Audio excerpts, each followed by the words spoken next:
Hi, this is Phil Newman from Longevity.Technology, and I'm delighted to say that I'm joined today by Dr. Elizabeth Yurth, who is the co-founder and chief medical officer of the Boulder Longevity Institute in Colorado. Hey, Elizabeth. Hi, Phil. Thank you for having me.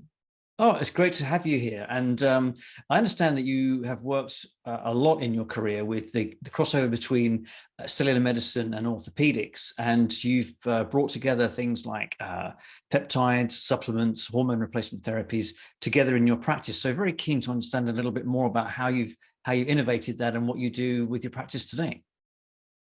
Yeah, I think coming into this sort of health-focused world from orthopedics is kind of unique, since most orthopedics are sort of inclined to simply fix the problem at hand. And I've been practicing orthopedics medicine for 30 years, working with all kinds of athletes. And about 17 years ago, kind of felt like, you know what, I'm really just patching people back together. They never really get completely well, start that decline into, progressively getting worse and worse and worse as they age. And then ultimately, you replace their joints or whatever.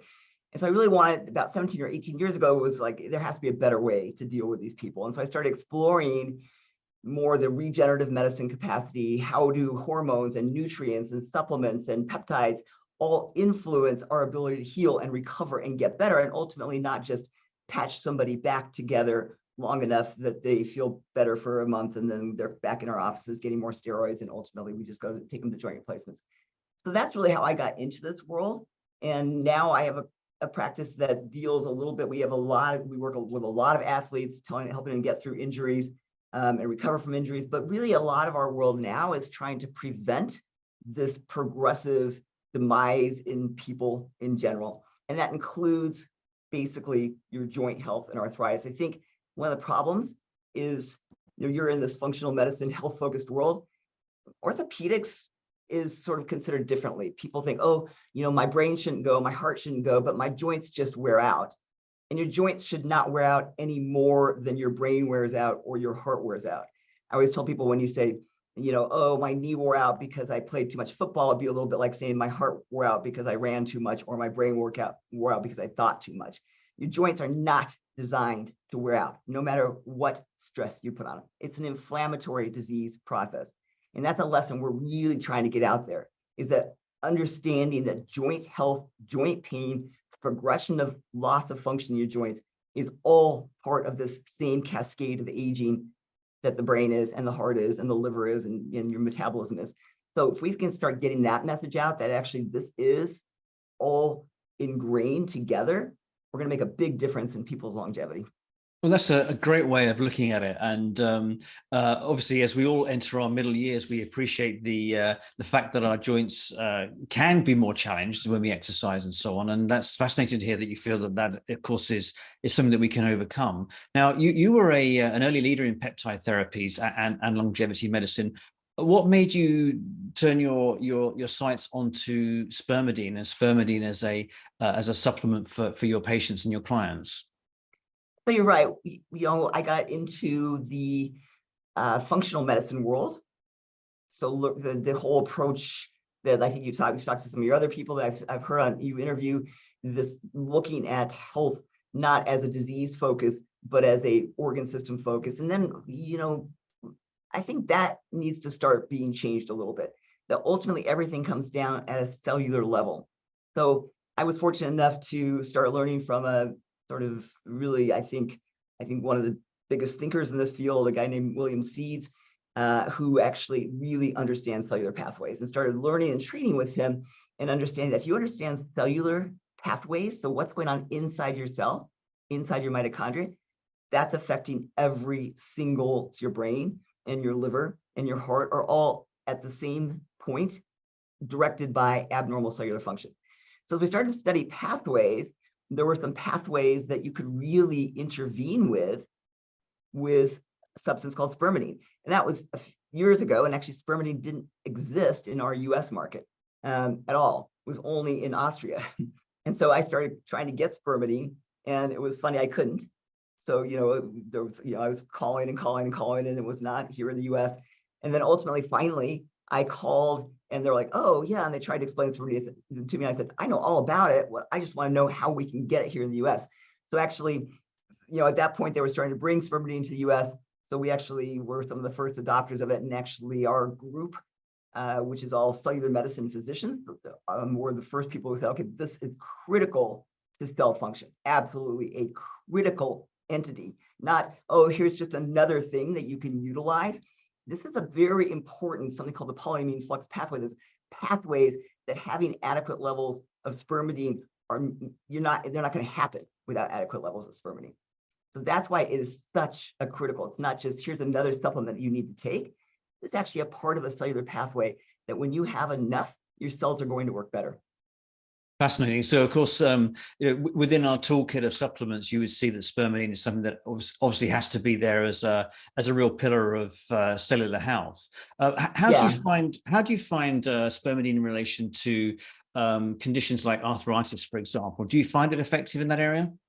So let's go back to my first statement that said that arthritis is a disease. It's not wear and tear. So if it's a disease, something is going wrong at the cellular level.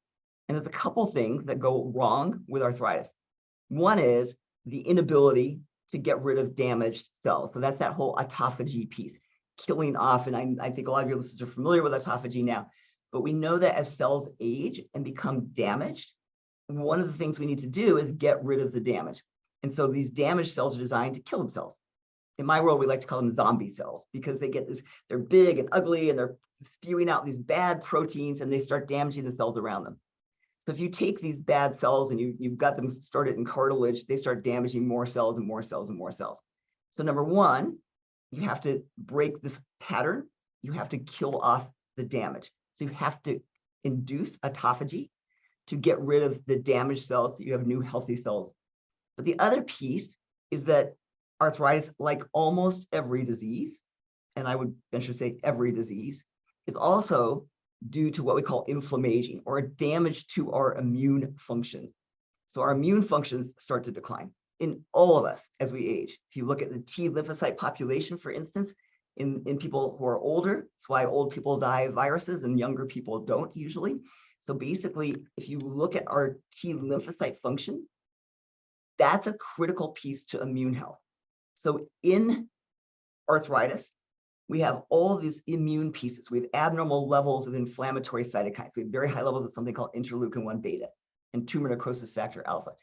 And those abnormally high cytokines induce an inflammatory process that now starts to damage your joints and your brain and your heart and your energy and everything else. So one of the other things Spermidine is really critical for is restoring T lymphocyte function. So like in my practice, we can actually look at labs. We can actually, when you look at a lab, you can look at the percentage, for instance, of neutrophils. If I look at somebody's white blood count, I can see the percentage of neutrophils to lymphocytes. And as we age, the lymphocyte count gets lower and lower and lower and lower. And everyone's like, well, that's just normal. That's what happens as we age. But it shouldn't. So if we can restore lymphocyte function, there's a couple of articles that just came out about Spermidine restoring T lymphocyte function. In fact, in young T lymphocytes, there was very high levels of Spermidine. And in old T lymphocytes, at least in mice, there was about half the level. So if we can restore Spermidine function to our T lymphocytes and keep them healthy, then we're going to help cancer and brain diseases and heart diseases and arthritis, since it is an immune-mediated disease. So by killing off the damage, restoring our immune health so that we actually can, our cells function properly to be vigilant against cancer cells and other damage and get rid of these inflammatory proteins and keep everything nice and calm, then we should be able to prevent arthritis and at the same time preventing every other disease in the book. So that T lymphocyte function is really critical to Spermidine activity as well. That's great to hear. And Elizabeth, let's talk about some of your, any particular cases in mind where you've had somebody who's been an ex-sports person or somebody who's had pretty extreme conditions that you've managed to turn around. Be interested to know, how this manifests itself in your practice. So we do a lot with regenerative medicine. And I think, when most of your listeners now have heard about platelet-rich plasma and stem cells, and they get a little bit of a mixed bag of results. Because if I take somebody who is in very poor health and I take your stem cells and I do nothing but take your own stem cells and put them back into your joint, and you have all these abnormal processes going on, likely you're not going to get a great outcome. you'll temporarily get better, but then that downhill slide starts to go on.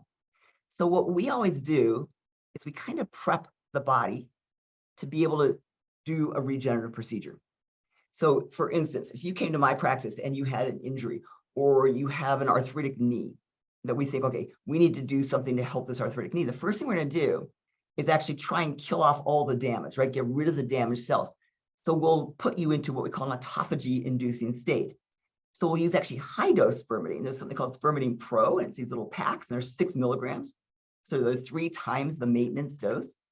So you'll hit hard with that dose prior to doing, like any of your listeners who are doing, whether it's platelet facials or stem cell treatments for joints. If you do this for a month beforehand, so now we've gotten rid of a lot of the damaged cells, and now I put new young cells in, then I'm going to have better outcomes.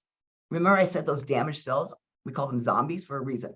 They're spewing out abnormal proteins. So if I have these damaged zombies and I put in young, healthy cells, what's going to happen? Just like the zombie apocalypse, the damaged cells are going to kill off the young cells and we have no good outcome. So let's get rid of all the bad zombies and then put in the young, healthy cells, and they can thrive and grow. So we always use an autophagy-inducing state, and then we'll put people back on a maintenance dose for a while after the procedure, because now we want growth, but we want the immune system to be healthy because we don't want high levels of inflammation. We want the right type of inflammation. So then we'll put them on a maintenance dose of about 2 milligrams. So our outcomes when we're doing that sort of approach are going to be far superior than just somebody walking in off the street who is not in good health and decides somebody's going to put stem cells into their joint. Great. Well, Elizabeth, we could talk all day about this because it's fascinating, but of course it's wonderful to hear that your practice is making such progress. And well, thanks very much for joining us today. Thank you. I really appreciate it. Keep fighting this battle.